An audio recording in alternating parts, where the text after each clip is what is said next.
Everyone, welcome to Bourbon and Bullshit Podcast with some good friends, great drinks, and a little bit of BS. So grab a seat, pour up something neat, and welcome to the show.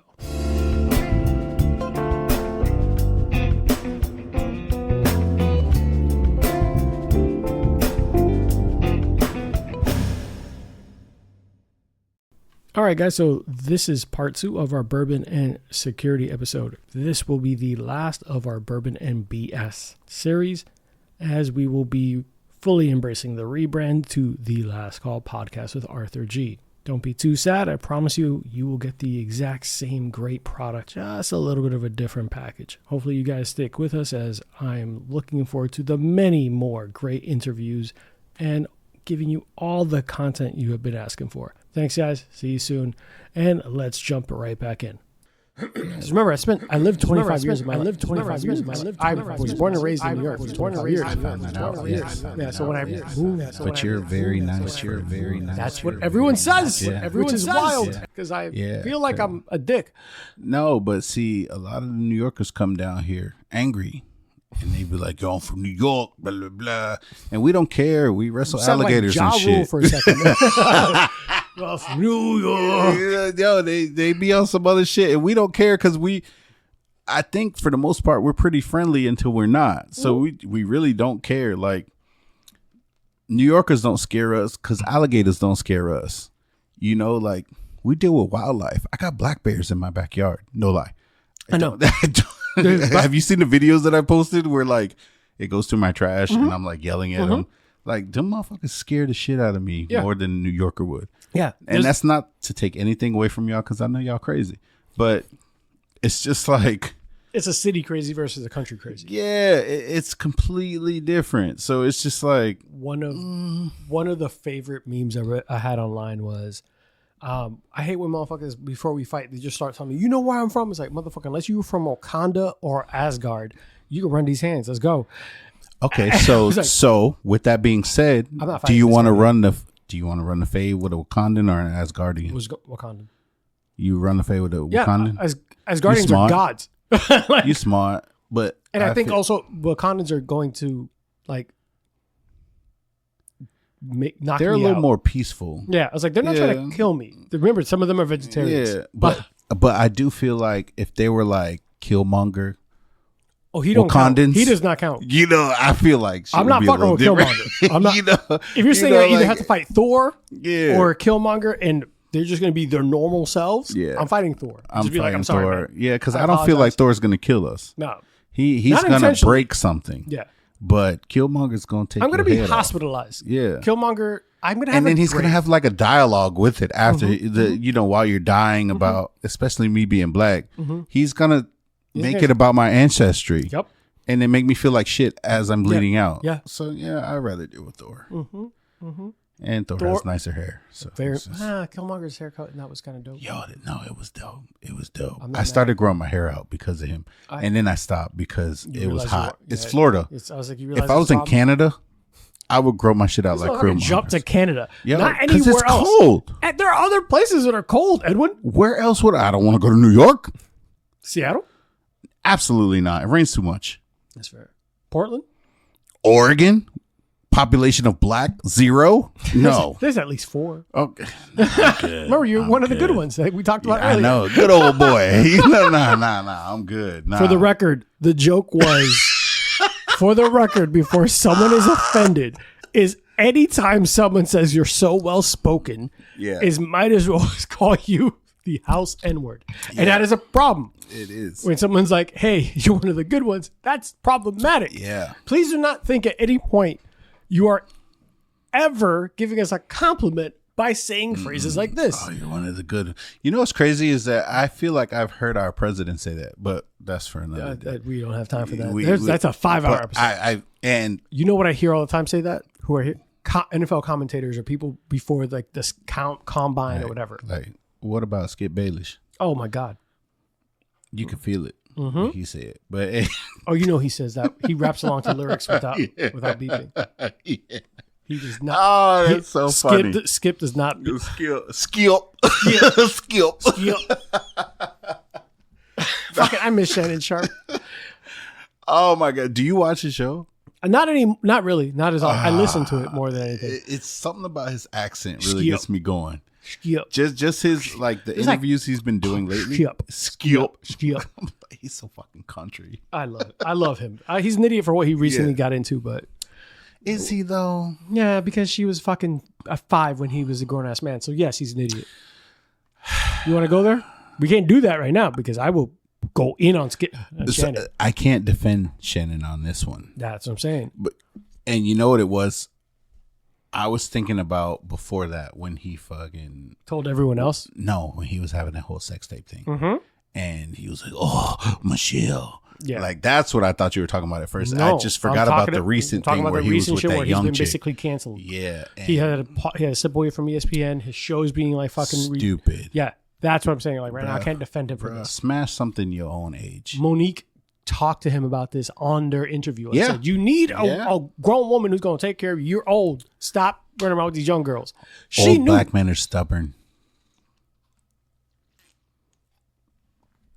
That's your moment of zen, everyone. Yeah, I'm leaving y'all on that because that's 100%. I'm not ending the show. True. But the fact that old men are stubborn. Old men are old people in general. Yeah. You can't tell him nothing. And you know, he got a little taste of that young thing and he didn't know how to act. He didn't That's a little too young. But that's a little too young. It's completely too young. He's a grown-ass man who should have made a better decision. I'm not saying he's grandfather age. He's not Unk age anymore. Unk is at 48. He's great Unk. Ha! Like, there's an actual, like, someone put a chart out where you could be, what age range is Unk? Old. I think I'm in Unk age right now. Yeah, no, you're still. Hold on, you might be OG. No, I'm not OG because I know there was like YN, BB. Are we talking about the same one? Where it's young nigga, big brother. Then there's Unk, and then there's something after that. I'm gonna tell you right now. I'm gonna look at the chart. This is what we've come to. So YN is 13 to 24. Big Bro is 25-38. Unk is 36-48. Old head pops. You see how that doesn't make sense, right? 49-60. Yeah, that makes no sense. Go back because it said Big Bro is 25-35. 25-35. Okay, and then Unk is 36-48. I'm Unk right now. We Unks. And Shannon is fucking way older than that, so he's OG. He's old head. He's old head, OG, pops, or old school. Did I tell you somebody called me Unk? They were accurate. It hurt my soul. You know what hurts my soul? Every time they refer to, they say the 1900s. I want to fight kids for like that. It was fucking like the Renaissance era. Like I'm mad every time. Like because now I picture myself dressed as fucking Romeo and Juliet. Yeah, like Leonardo da Vinci was fucking painting shit in my head. No, that didn't happen. How dare you? And the crazy thing is, we were born on the later part of the 1900s. Well, they say the late 1900s. Why are you talking about that? Like, Bruh, my niece did that to me. Your niece did that to you too. I told her she was adopted. Niece. Yeah. So. Yes, they did. Your niece did that to you though? My niece said that to me. She was like, "It's not my fault you were born in the 1900s." And I was like, "It's not my fault you're adopted." She's not, but I just said that I was like, "Your dad's not really your dad," just to mess with her because I felt some type of way, and you know I'm petty, so you know. I've actually yelled. I've told someone I was like, "I will fucking fight you." Like for real. That's like I got old man strength. Fuck around and find out. Yo, and old man strength is a thing. Oh yeah, because also at that point, like we just know how to throw our body around. You young and dumb and don't know how to do shit. Yeah, I tried to fight somebody that was old in my 20s, and that old man knocked me the fuck out. Yeah, and I felt stupid. You should like clink. I hit the floor. I came to, and he was still standing over me. That old man was my because dad. The old man was your dad. Did you try to fight your father? I feel like it's like a rite of passage. I didn't fight my dad because, you know, Dominican, we don't know them. Oh, wow, shit. Trauma, right? No, I know him. Trauma. We're not here for stay tuned for Bourbon and Therapy, which is going to be the next episode. Next episode where we unpack a lot of childhood trauma. Guys, we are going late, but we want to make sure that we capture a little bit more things about this. I stay on top. Random question. Okay. Have you ever had to kick out someone famous? No. And I thought about it because not a lot of famous people came there. I feel like the most famous. Too touristy. Yes. So like I've seen Tommy Davis in there. Oh shit. And I've seen they did something for like Mario Lopez. Oh, okay. And Miguel Cotto was there too. Oh shit. How did you not see anyone famous then? You just said no, I haven't thrown out anybody famous, but they've been there. I've interacted with them, and that's about as far as it's gone. Like Mario Lopez, I didn't even talk to him. He was just there. Mm-hmm. He was like next to me, but I was security. I didn't talk to him. Mm-hmm.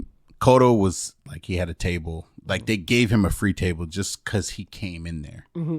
And Makes then sense. Tommy Davidson, after he finished doing the improv upstairs, I think it's called like Funny Bone now, but it was an improv before.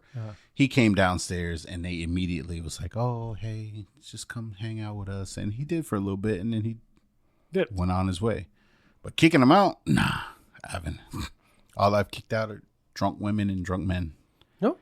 Of no fame. All right. Yeah. What's the most ridiculous excuse someone gave you for trying to get in or stay in the club after you try to kick them out?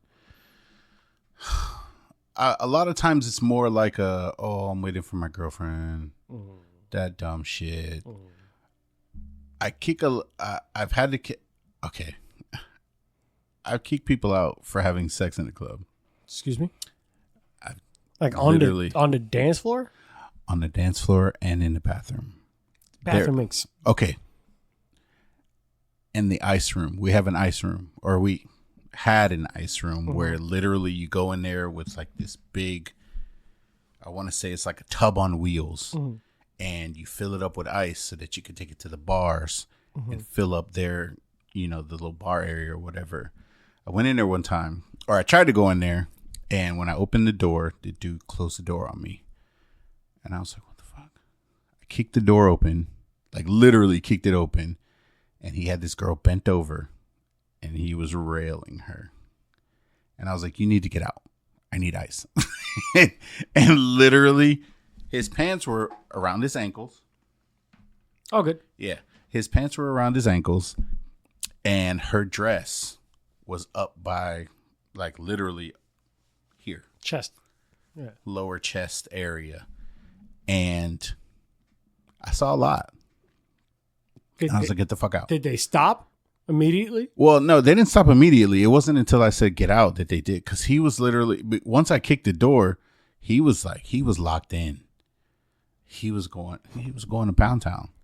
And I literally, when I said get out, they didn't listen. And I grabbed him and literally yanked him out. She pulled her dress down. He was standing in the hallway with his pants around his ankle. Pulled his shit up. He starts yelling at me or whatever. By then, there were more people coming. They ended up getting rid of them, and we went on about the night. Everything's very nonchalant when we do shit, so it's just like. But I'm like, people are fucking on the dance floor. I get it. Yes, I've seen pretty that visible. But see, the thing is, there's not a lot of security. Too much focus on the dance floor. Like they put them in certain spots where they're looking at things, but if you're not like locked in, like. What the fuck are they doing? Sometimes you can't tell. You just think they're dancing? You think they're because it's very like... It's a Spanish club. Close to each other. There's a lot of grinding. So you see it and it's just like whatever. You see a lot of thrusting. You don't really think anything of it. So when I saw that, I didn't think anything of it until the bartender said something. And he was like, I think they're fucking.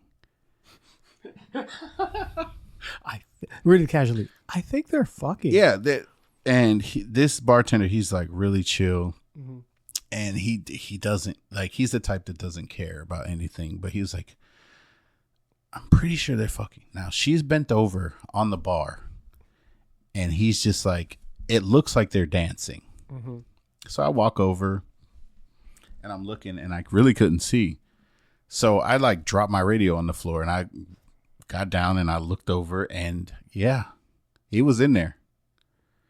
Like he just pulled it through the zipper hole and he was in there just, going in. And I just kind of like leaned over to him. The point, they taught us to be not aggressive when we do things. So I was just like, I need you to put that away or I have to kick you out. And I walk off. I come back and I check. He's still doing it. I was like, all right, you got to get the fuck out now. So once I've grabbed him and I've pulled him away, he's tucking it back in. You got to go. I don't hold him. I always just point towards the door and I just stand there. And then, of course, there's like 2 or 3 other guys.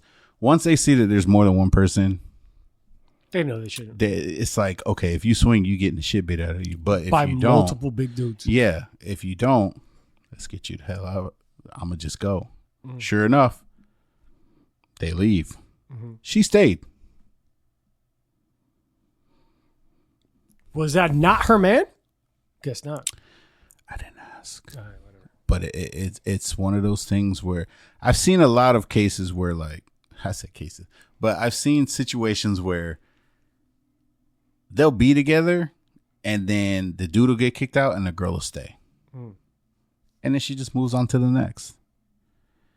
That's why I have trust issues. God damn it. Yeah. We're here trying to kind of gross. This isn't even a real podcast. It's an intervention. We're trying to get you to find love in the right places. That's what it feels like. I feel like, not for nothing, all day today I've been like talking about stuff like this. You okay, big guy? I feel like I've been in therapy for 24 hours almost. So I'm just like, damn. I charge by the hour. Damn, that's crazy. It's expensive. And I provide alcohol. So what are we talking about? the invoice is going to come at you heavy. Damn, son. I might have to start working at a club again to pay for this. Well, if you can get me bottles, it kind of gets us even. Okay. What's up? We can talk about that. Hey, so obviously you kind of hinted at it because security is not going to shape the way you approach things and approach people. Trust issues with relationships because you see what people do in their nightlife and you see what the bad things people could do and you see kind of the rowdiness and you see kind of like the not evil, because I think nightlife is great. I think dancing and all that is good, but to see it in every day and you don't see the great relationships all the time. You see the creepers, you see the bad shit, you see the people who go in with their mans and leave with somebody else. You see the guy who came in with a different girl every other night. You see like the randomness and the girl or guy mutually problematic, right? Yeah. We're not putting anyone specifically down, but you see the worst of the worst from a nightlife perspective. Does that just sour you for a lot of things outside of relationships? Like it does.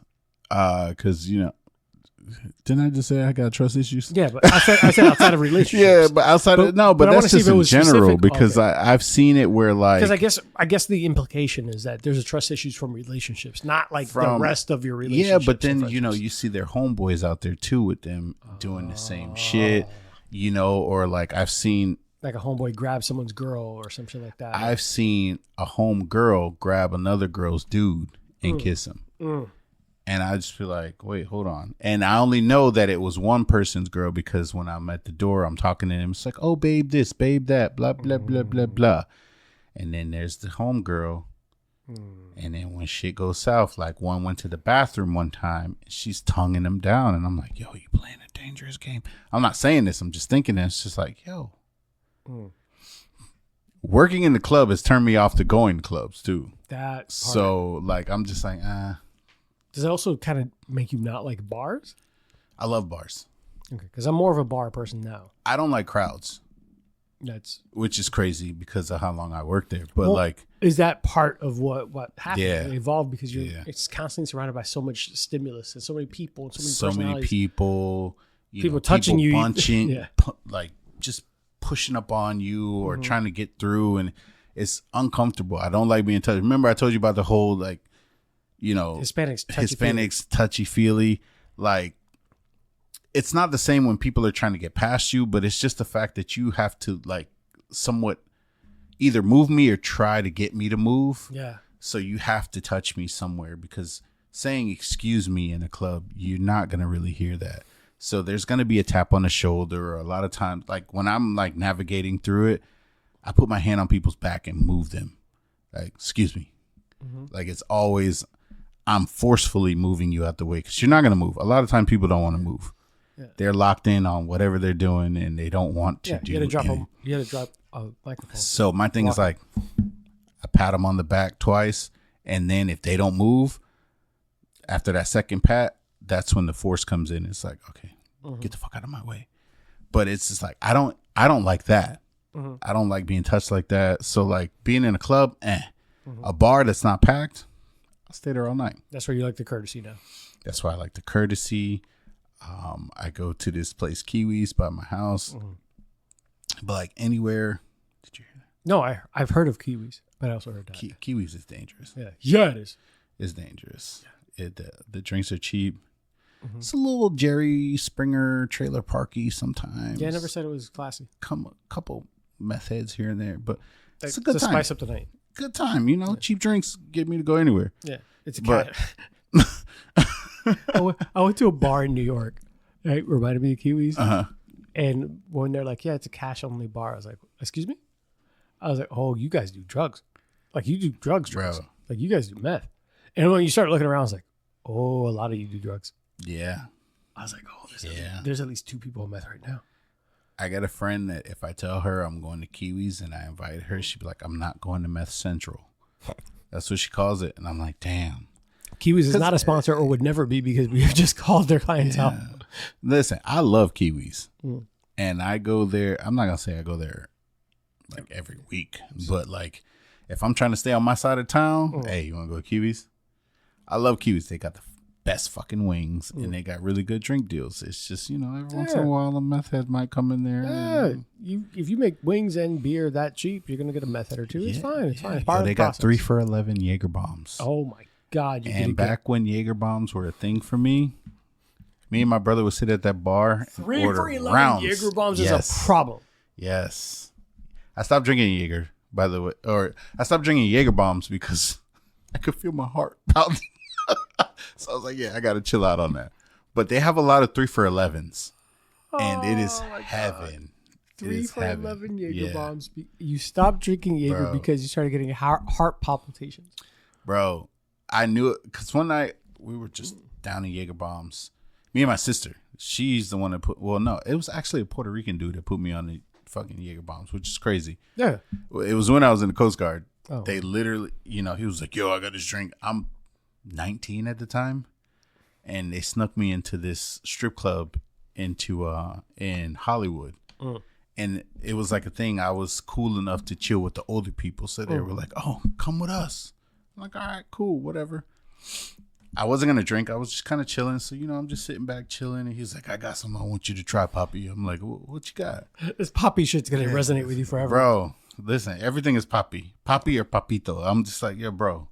Just call me Edwin. At one point, I was like, bro, I'm not your daddy. Like, but that's how I took it as. So, but Coast Guard, Jaeger bomb, 19. He was literally like, yo, try this. I started taking them. Oh, that's not that bad. Then I moved back here, and me and my brother started going to Kiwis, 3 for 11s. We used to go hard. Who got the third one? It depended. So, like, if I bought the first round, I would get the third one.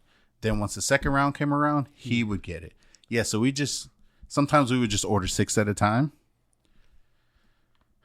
We had a problem. I can't talk shit. I used to order like fucking loaded Coronas, which would have like a shot of Bacardi Limon in the neck of the Corona. After I was like, why would? And they were delicious, but about to put you on. Is it red Coronas? No, load your Corona with Hennessy, and thank me later. No, that's how fights start. What are you talking about? It's a beautiful thing. That's like my go-to now. Loaded Coronas with Hennessy. If I don't drink Jack and Coke. I tried to get it the other night, but they didn't have Coronas at this bar that I went to. It was a Kiwis because of the meth? No, it was Alfie's. The fuck? I remember Alfie's is pretty new. It's okay. But they had freaking PBRs and all the other trash, but they didn't have Coronas. But that is like if I don't want to drink crazy, because I can't really, beer does not sit well with me. So I can drink a Corona. So now my thing is like, loading it with Henny, and I learned this from my sister's ex-boyfriend. Oh my god! And you just run around like anything is possible. Yeah. And he's from New York. God damn it. Of course he is. You know, he reminded me of Jim Jones, like a Spanish Jim Jones. It was crazy. And like Jim Jones is part Hispanic. See, I didn't know that. Yeah. I was like, what do you mean Spanish Jim Jones? I just thought we're going to look this up. Go on. Tell me your story. I just figured because of the nappy ass braids he have. Okay, edit that out because I want to smoke with Jim Jones, man. He doesn't listen to this anymore. But he reminded me of Jim Jones, and he handed me a Corona, and it had Henny in it, and he was like, "Yo, try this," and I tried it, and I was like, "Wow, this is actually really good. It's good." So I was like, "What is this?" So he was like, "Oh, it's just Corona with Henny in it." Ever since then, that's like a go-to for me if I see a Corona. Yeah, because a lot of places won't sell Henny. Like that's how you know if it's too ghetto or not. Yeah. So Henny can be very problematic, and it's not a race thing, but Henny in general is it's one of those liquors that it has a bad stigma. It does. It really does, and that's like not being a dick about it. It's kind of being honest about it. As a minority, I know the stigma that comes with having Henny. And I know anything is possible though. Yeah, anything is possible at all times. Yeah. God damn. I have a shirt that says anything is possible too. I would like that shirt link because I would want to send it to you. For the record, the rapper Jim Jones from New York City, his mother is Aruban and his father is Puerto Rican. Oh shit. He was born and raised in New York City. Okay. See? Yeah. That's why I was like, I know black. Yeah, I'm no black. I'm not black. No, you black like this, but I'm not black like this. Yeah, I didn't know that. Okay. That's when you said like a Hispanic Jim Jones. I was like, he's Hispanic. But okay. So my thing is like when I say like a Hispanic Jim Jones, and this is where shit like gets lighter skin. I mean, like you. Oh, okay. Like he's the dude was very light. Yeah. But he had braids. Yeah.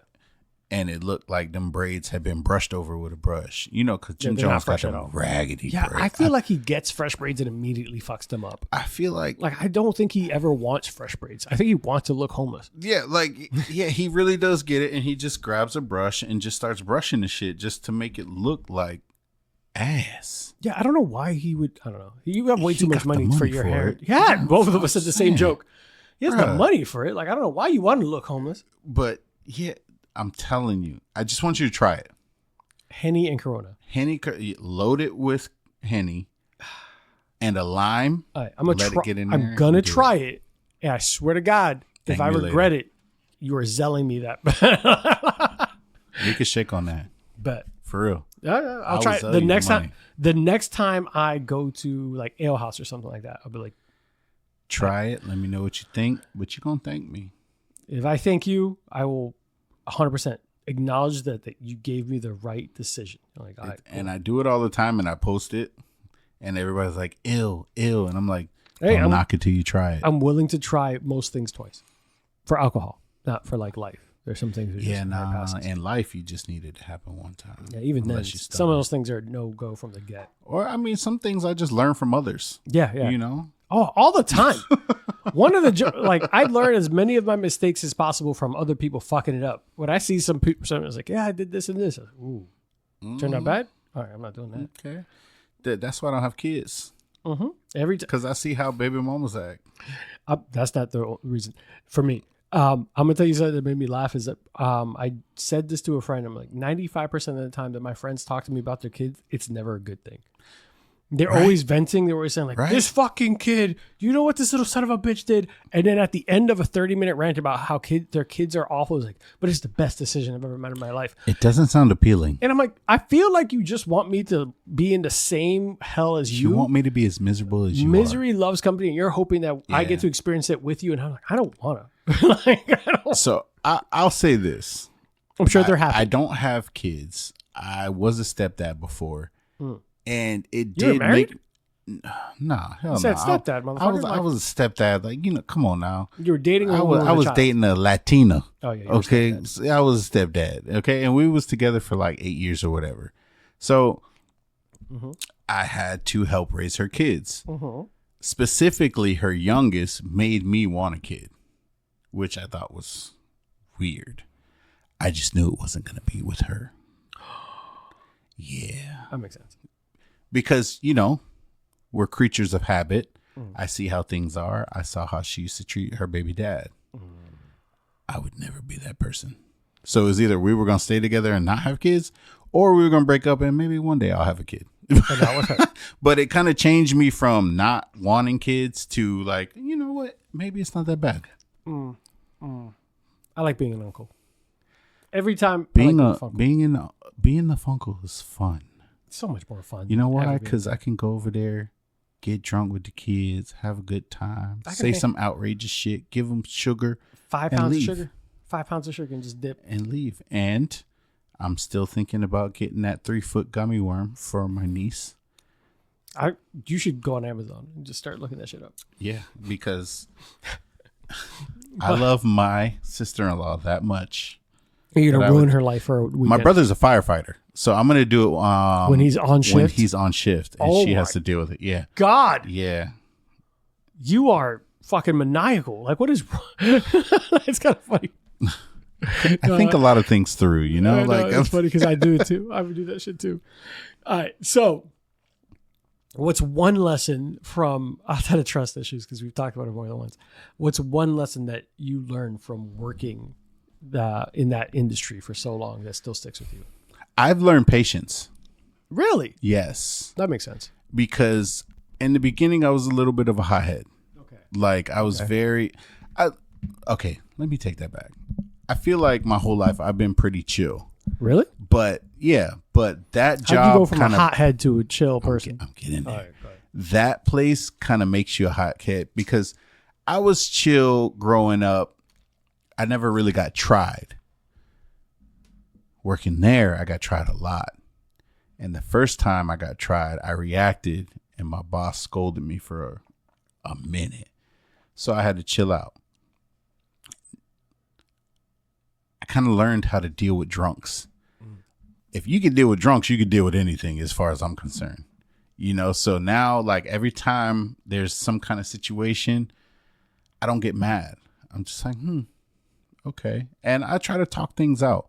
And I know I have to be a little more patient with others than I do, you know, just some regular person. Like, okay, I could talk to you and everything's cool. But then not everybody's going to be like you. There's people that's going to be aggressive, call you names that you don't want them to call you. And I can take that and not be offended. And literally, I could talk down. I don't want to say anybody. Yes, but my succession rate is pretty good. Okay. I've been able to talk a lot of people off of ledges from doing some dumb shit and making shit worse. Not always does it work in my favor, but for the most part, it does. Not 100%. So like, I really do feel like it taught me patience just dealing with people because I hate people.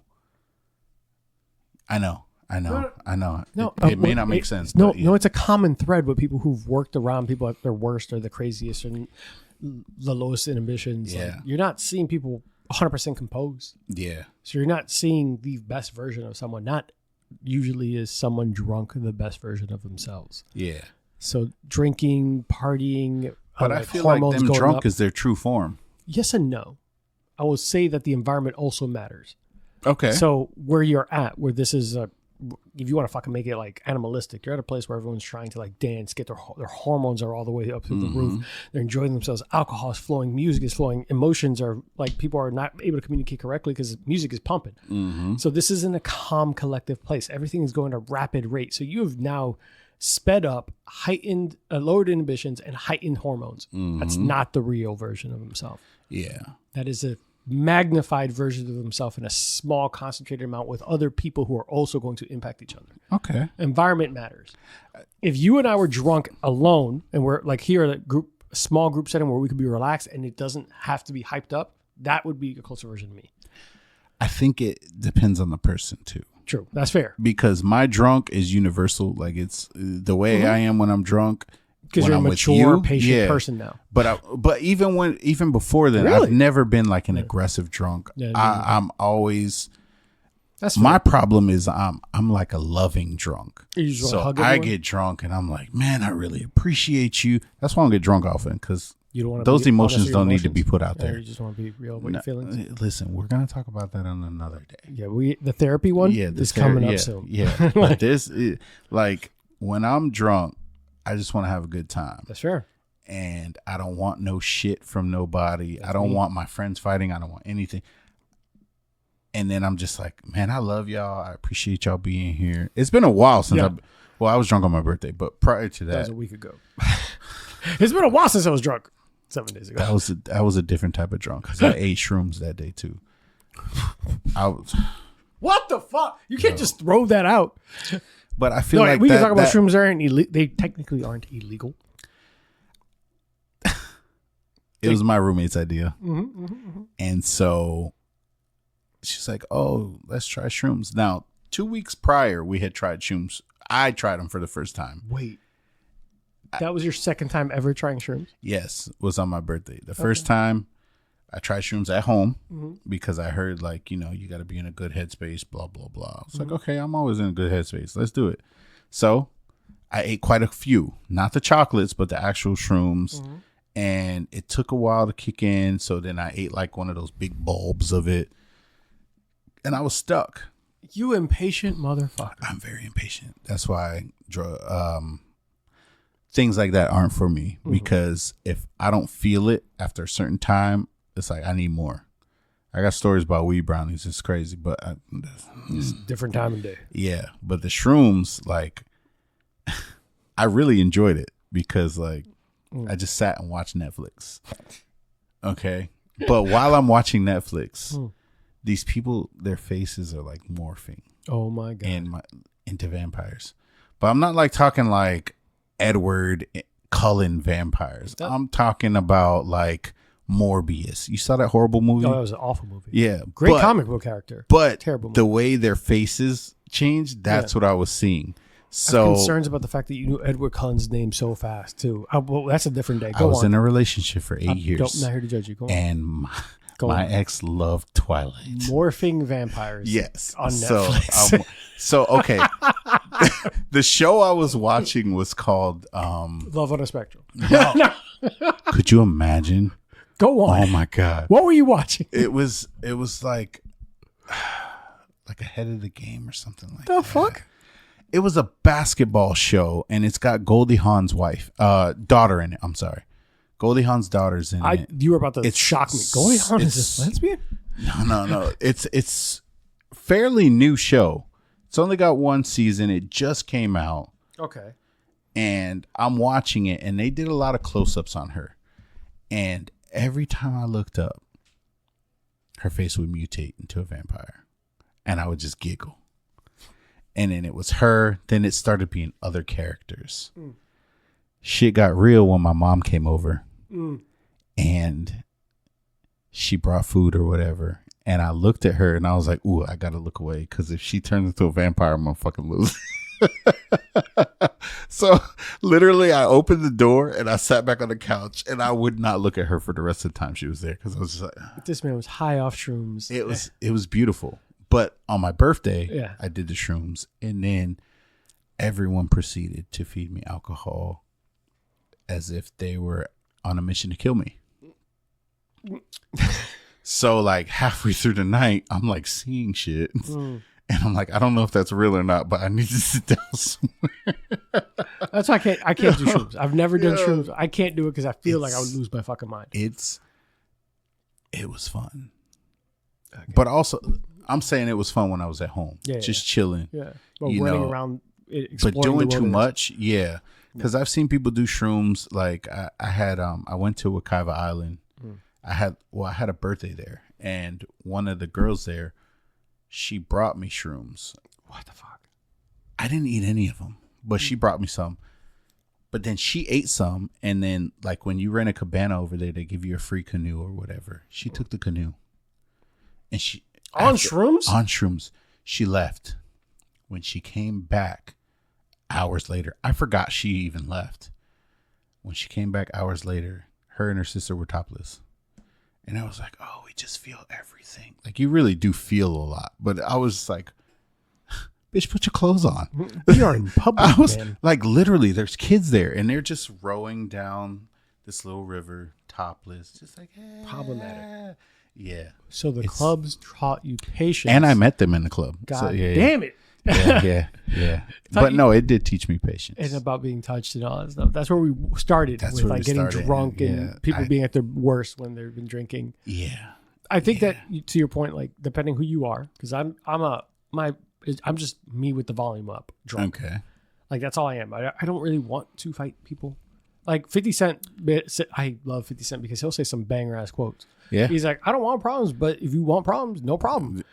I love that quote. Yeah. I'm like, I don't want problems. I just want to hang out and drink and have fun. Like I remember more than one time, some dude wanting to like scrap over something stupid. I was like, hey man, let's just drink some shots and fucking move on. And they're like, what? I was like, I'm gonna buy you a drink. We're just gonna relax and just fucking chill. Because it's like, never the rest really of your that night. serious. Like, I mean, because nothing. Yeah, exactly. I'm like, I don't know you. We have no idea what the fuck is going on. Like, I don't fucking care. And we're enough not going to fight. see each other tomorrow. Yeah, I'm like, I don't care enough to fucking get locked up over this. Can we just have a drink and relax? And he's like, all right, man, I appreciate it. And I've had more than one time like that became like a good, like someone I got along with for the rest of the night. We became cool because I'm like, I'm just not that guy. Like, I don't want to just fight for no reason. But then there are those that drink and clearly they're holding on to something and you just might be a target. And it's weird because like, is there something to be said about being bigger dudes where we don't have to prove ourselves that make us not need to want to prove something or fight or not hold on to some anger and rage? I didn't want to go there, but yes. Yeah. Yeah. Because the people that try me the most, little guys, are people smaller than me and women that like women that dress like men. If you get where I'm going. I don't like to use the D word. Yeah. But yeah. Okay. Interesting. If ever I've been tried, it's always by a smaller person. It's never by somebody my height or taller. It's always someone smaller and more aggressive for no reason, or women that look like Manny Fresh. Damn. No, because in my head, I just immediately, when you said Manny Fresh, his face just came. Yeah. My face. Yeah. I just like, oh shit, I know who he is. Like when I met Rosanna, we joked about it where she thought I looked intimidating because of my size or whatever. I'm not like a massive dude. I don't want anybody like, oh, G thinks no. But I'm a bigger dude than she's dated. Yeah. But I'm also like a bigger dude than she's dated. She's dated used to like really petite niggas. Yeah. Oh, it's petite dudes are like 165 pounds or whatever. And when she met me, I was like 215 with like that's a young CrossFit woman. muscles. I think that's a young woman. Young man who hasn't gone through puberty yet. Yeah. No, all jokes. All jokes to all my little homies out there. What's up, Short Kings?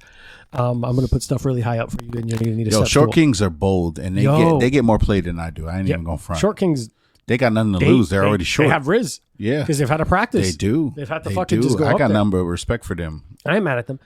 But the joke was like, so when she met me, she's like, "Oh, I just thought you were gonna be mean and blah blah." And I was like, "Listen, the something you should know about big dudes that isn't really what you might assume it is." She's like, "What?" It's like, we work out. If we're big because we're muscular, we work out. Guess where our rage goes? To working out. We don't care about we eat a lot, little shit, but we eat a lot, so we're fed, which is gonna help us with our tempers. We work out, all that's gone, and we're diligently focused on something else to like maintain our health. Yeah, we're not angry. And she's like, what? I was like, typically, most of us aren't trying to prove anything, especially if you're naturally big. You were always this way. Yeah. Like that gentle giant shit is for a reason. Yeah. Like when they joked about Jason Kelce versus Travis Kelce. Some women came, like, were like talking like TikTok and all that shit. That one woman was like, listen, what you want is a Jason Kelce. Mm-hmm.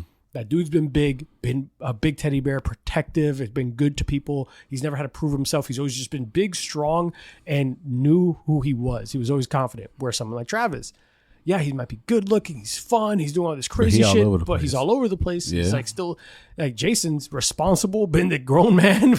Like, get yourself a Jason Kelce. Yeah. Travis is when you're young. Jason's when you want something for real. And I'm like, holy shit, am I Jason? Yeah.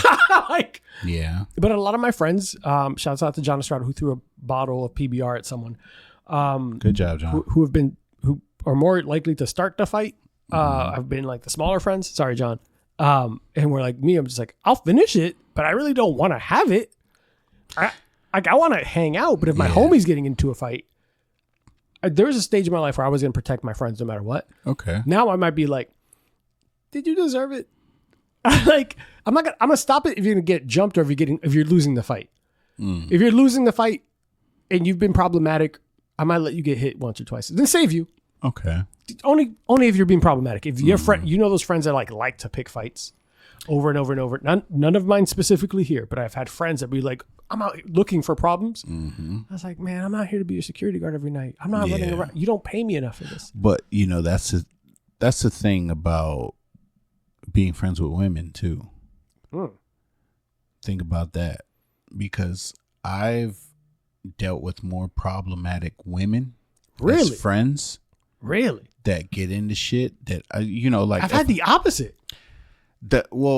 My guy circle's pretty small because motherfuckers are weird. Well, here in Florida, my friends in Florida are nicer. We talked about that. Yes. So these are less problematic. Yeah. Unless you're like, I dated this girl that was really heavy into the reggaeton scene. So those kind of dudes, the pretty boys that like have to always puff their chest, the little guys always have to puff their chest. It's like they would fight at like Roxy over women and shit like that. I was like, I gotta go. Like I'm hungry. Yeah. Like they're in there like this girl was dancing with this girl. I was like, I'm gonna go get a spicy chicken sandwich because I'm hungry and I gotta go. Like you could do that with yourself. I got. But you see where our head's at. Yeah. I want to go home safe. Yeah. Eat my food and relax. It's always, and from what I've seen, like it's the girls that start things. And I always tell a girl, if y'all fight, there ain't shit I could do. I'm not going. The only time I'll hit a girl, and I don't believe in hitting women, battle. If I am in a relationship with a girl and I see her getting jumped, I'm knocking bitches out. I don't care. If a woman was going to hit Rosanna, I'm going to yoink a chick. Yeah. I might not swing on her. I'll slam her. And this is not look, once again, if worst case scenario, if there was a situation where my life is in danger or my fiance's life is in danger, chivalry's out the door. Yeah. I'm picking up a person by like hindquarters, like picking him like a cat. Yeah. Like, come here. Like, what are you doing? Stop it. Yeah. Like shake her. Like, you know, like I feel like that's the only time you can get physical with the woman. Danger, so like when the girls that I know, they get into shit like that, don't look at me for help. Like, you got to fight that battle on your own. Now, if you get jumped, I'm right there for you. Yeah. But if that girl just beating your ass, the most I'm going to do is pull that girl off of you. Yeah. You know, there's a little bit of where you want to let them learn their lesson too. Yeah. I'm not going to let it get too bad to where, you know, like if once I see you're losing, I'll stop. Yeah. I'll stop it. But if I feel like you need it, that's what I was getting at about the friends that start the fights. I might not run in, but I'll walk in. I like a real story. I had a friend when I was living in Lawrence, Massachusetts, and I was with the wrong crowd for a little bit. And this one dude just liked getting into fights, just wanted to squabble with everyone for no reason. Like absolutely zero fucking reason. Put him in the UFC. And I just kept saying like, bro, like we can't just do this every night. Like we're hanging like at that young age, like you're out there running around. You are trying to find women. You are trying to find fun. You're trying to have a good night and not have to worry about getting arrested. But it felt like every night he wanted to get arrested. I'm like, bro, stop. Because you kept trying to start beef with people. And there was a night that I was like, I'm telling you now, I'm not going to save you. And he's like, what the fuck? He's like, you're my bro. Like, you're not my homie, blah, blah. Like, he used other words. Like, you ain't loyal. I was like, I'm super loyal. I've helped you multiple times, but I'm telling you to your face. Tonight is not that night where I will jump in to keep you out of the facing the repercussions of your own actions. He thought I was lying. And that night, he got into squabble. All I did was make sure he didn't get jumped. I was like, if I basically announced it. I was like, let them fight. If any of y'all jump in, I'm jumping in. And I let him get beat a little bit, just enough to learn a lesson. And then I broke it up. I was like, we're done. Enough. You lost. Move the fuck on. Yeah. And after it was like, why didn't you jump in? I was like, because I didn't start the fight. Jumping people. And I'm not jumping somebody. Where was this at? This is a club in Haverhill, Massachusetts. Okay. It was like a pool hall / Latin night type of thing that turned into. Okay. I've never been the one to. First of all, I don't be trying to fight like that. I got rage issues, so that's why I just kind of keep. I try to stay. Don't got calm. Bail money like that. What are we doing? That too. I mean, I got people to bail me out. Yeah, but I don't want to spend I don't want to call them because that's embarrassing. I also don't want to spend it on that. Yeah. I went out to have fun and drink. I will never, like, the good thing is I know when I drink, I'm not aggressive. Yeah. I'm loving. I don't have to worry about that kind of shit. Edwin's out here hugging motherfuckers when he's drunk. No, I really do. Then you wonder about the motherfuckers running around like, hey, Poppy, I'm happy to see you. You're not drunk. They are. This whole time you've been judging them. That's what I've learned too. Like, okay, for instance, last night I was at dinner and this dude noticed me and walked up to the table and I'm like, yo, I don't know who the fuck this guy is. It's like, oh, long time no see, blah, blah, blah. I'm at a table where it's majority women because we're there for, one of my friend's birthdays. And her man is sitting next to me. And he's like, yo, how do you know that guy? I'm like, I really don't know. And one of the girls was like, how do you not know? I'm like, bruh, I get drunk and I'm friends with everybody. I don't know. I don't know how I know that man. But clearly he remembers me. But Edwin, I know you've been fighting it, but I think you're Dominican. I feel.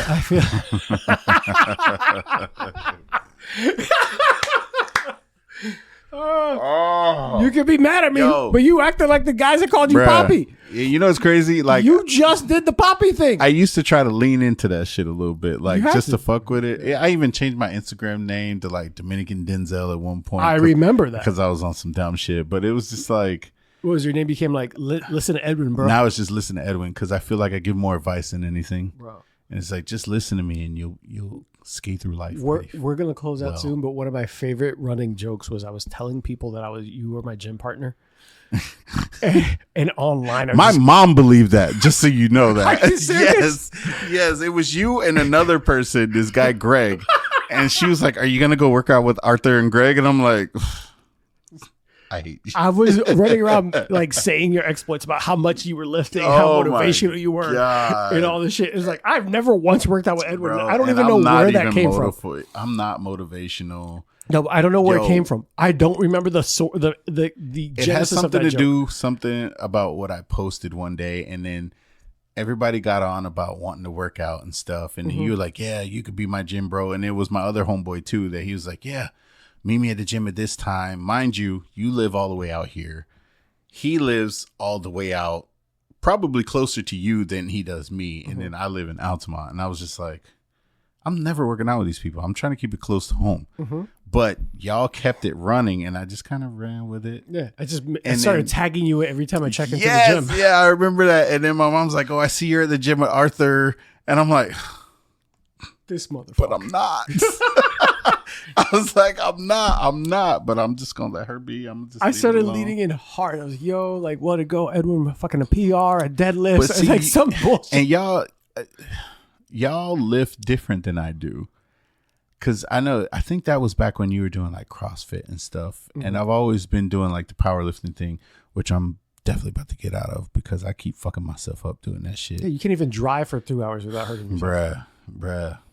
I have to like, I do stretch now. I'm about to start doing yoga while you playing DDP's yoga. There's nothing wrong with yoga. I know. There's nothing wrong with yoga. I've finally come to that conclusion that there's nothing wrong with it. Fucking strongman powerlifting motherfuckers can't for what? Touch. Yeah, but that was because I used to like fat girls too. Your fucking scapulas. Nah, but that was because I like fat girls. So I used to want to lift. I had to be strong enough to lift them big motherfuckers. You know, you could do that without powerlifting. That's not where my mind was at the time. I used to throw up 285 over my head. That doesn't mean that I fucking needed to fucking move a car. I know. Listen, the more injuries that come, the more I realize I don't need to lift as much as I was lifting. To be fair to everyone listening at home, they're like, I'm a runner, blah, blah, blah. There's no jokes here. But statistically, runners have more injuries. Ooh. I'll let that hang there for a second. Yeah, we have a lot of friends who run BMT. I love all y'all. I'm sure with the right stretching and all this stuff, actually, run BMT helps you make sure that you do not get injured while running. And they feet be ugly too afterwards because that's not fair. I think feet can be ugly. Feet are ugly in general. Facts, but they be crunched up in them shoes. Have you know ballerina shoes? Ballerinas are the worst. Oh my God, that's the worst. Ugh. Yeah, and that's like those are rough. The shit they do, praise all props to them. None of this is hater shit. All props to them because that has to be insanely ballerinas painful. And like Gymnasts. those old school Asians. Oh, with the little tiny shoes? That literally break their toes to fit in the shoes that are small. Yeah, that's gymnast hands. Gymnast hands and feet. They're a little rough. You ever got a handy from one? Why would we talk about this as my fiance's in the other room? Well, I'm talking about not you. You're just listening. Oh, all right, cool. But you asked me a direct question. Yeah, you didn't have to answer, but yeah, it's horrible. Don't. It's just 3 out of 10. Do not recommend. I promise you, I won't. Especially well, you don't have a choice at this point. You locked in, so I'm just saying. I'm just still out here running the streets. But in these streets, I'm running these streets. You could barely drive without hurting yourself. Stop running anywhere. Go do yoga.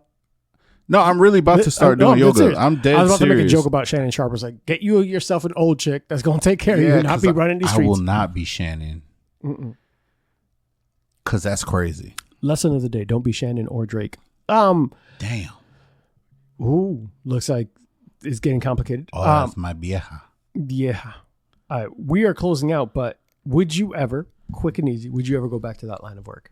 Absolutely not. So I figured it was the answer. And you know what? It was fun. I met a lot of good people. Someone young that, okay, so I originally said yes because I wanted to kind of get out there and meet new people. Mm-hmm.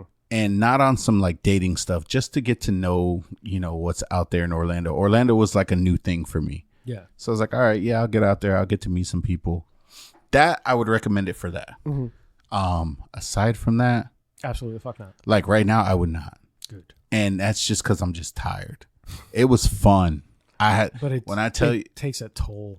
After I stopped being security and I started being a manager, I had a fucking blast. I mean, I had a blast as security too, but like there was less responsibility, less to do as a manager. I just barked orders and ate food and got drunk and got other people drunk. It was a fucking blast. You got us drunk a couple times. It was kind of part of my plan, but like, would I go back to it now? No. Like everybody, when I left, they were like, oh, are you going to start working downtown? I was like, fuck no. Like this was a one and done thing. Yeah. It was only supposed to last 6 months. And 14 years later. And then 14 years later, because every time I got ready to leave, they kept giving me more money. That was the thing. My job did that shit in the past. And okay, it was crazy because it was like, when I started, this was 2010. I was making $10.50 an hour. When I was leaving, I was making $3.50 a night. And I was barely working. And I was eating for free. And I was drinking all the time. Jesus. It was gold to me. Like I was like, why would I leave this? So every time I would get paid, I would buy a flight somewhere. That's where you never Japan. Yeah. So I never spent the money that I worked at my real job because I was working at Honda before that. Or while I was there, I was working at Honda. I never spent any of my paycheck money. I always spent the money from the club and just bought tickets wherever. Japan, Brazil, Mexico. I hit all those in like 3 months. I hit Dubai. Like I was like, I'm out every chance I got. I mean, I'm still on that now, but it's just a little different because I quit. So now I'm just like, all right. Now you actually have to use your real money. I have to use my real money. But luckily you've been saving because you've been wasting the play money on this. Exactly. So it's like, instead of taking 3 to 5 trips a year, I try to take 2 a year. But I make those 2 count. So like, I plan on going to Japan in December. I'm going to go for like 3 weeks. God damn. It's cheap. Is it? We'll talk about that later. It's cheap. We'll talk about that later. Yeah. Because your vieja's calling you. No, but I called you. Should be all right. Yo, she's my mom's age. That's what I was saying about. We will talk about this later. Guys, Edwin, where can anybody find you, support, anything you want to promote? They can find me on the gram. Listen, the number 2, Edwin, bruh.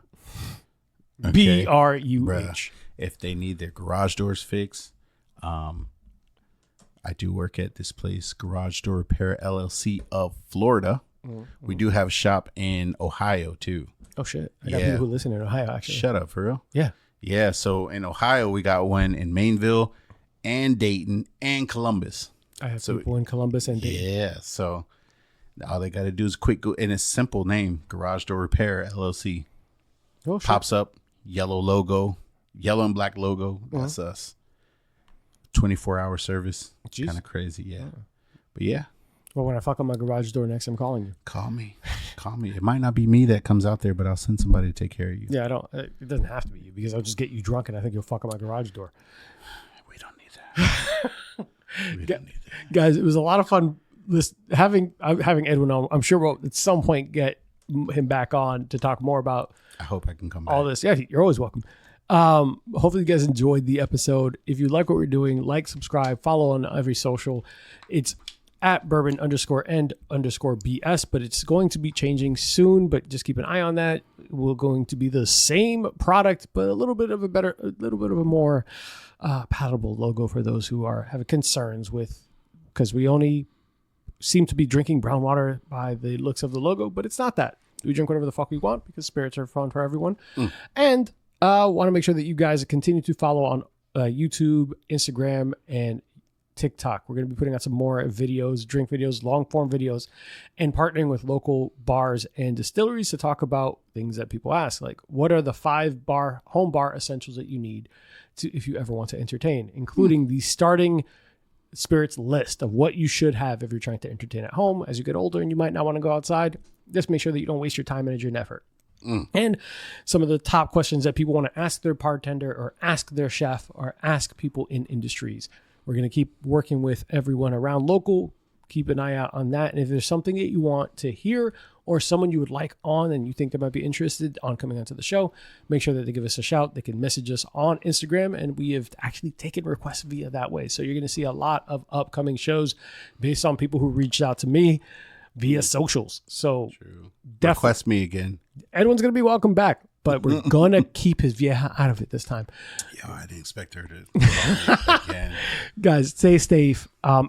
Enjoy yourselves. Drink responsibly. Avoid talking to your ex or anyone who is outside of your age range and is in AARP status. Are you talking to me? No. You're not looking at me, but I feel like you're talking. I'm talking directly to you. Bye, guys. Stay safe. Hey, guys. Today's episode is brought to you by Burn, Termite, and Pest Control. I first met Joe Byrne on Full Frontal Nerdy Show and decided to give his company a try. They have been the best pest service I've ever had. From flexible scheduling, attention to detail, fair pricing, and everything you love about a small business, I highly recommend Joe Byrne and Burn, Termite, and Pest Control. It's a family-owned and operated business with over 30 years of experience in termite and pest. You can reach Burn, Termite, and Pest Control at 321-297-7985. Once again, 321-297-7985. And let them know Bourbon and Bullshit sent you. Thanks, guys. See you next time.